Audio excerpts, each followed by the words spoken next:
strategies for playing your best when it matters the most. And there's a couple of points here. We're going to get into some of the mental stuff as well. But really, again, a lot of this has to do with just playing and being clutch at the right time. And this, again, pertaining to baseball and softball. But there is a difference between being clutch and being lucky, right? Mm. Clutch is Yeah. obviously, I mean, I don't know how much those two intertwine with one another. I think they are very, very separate. But there is a huge difference between actually being clutch, a player being clutch, and then the player just getting lucky.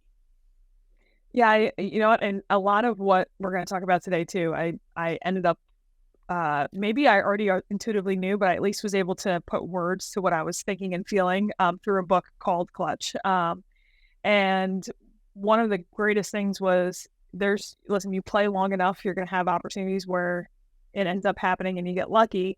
The true determining factor of clutch is, are you setting yourself up for success in all those moments? It's not always going to happen. You're never going to have this like perfect record of hitting every game-winning buzzer beater or hitting every really close putt, but all of a sudden you start to set yourself up for success in those moments. And we'll talk about, ways that it seems like professional athletes have done it and what's worked for us. But you set yourself up for success in those moments. And then all of a sudden you start to string along multiple moments. And that's when you start to get an athlete that's like, well, hey, they're clutch because they show up a majority of the time in those brightest lights, in those biggest moments. Whereas it's not just a one-off thing or a couple times here and there that it happens.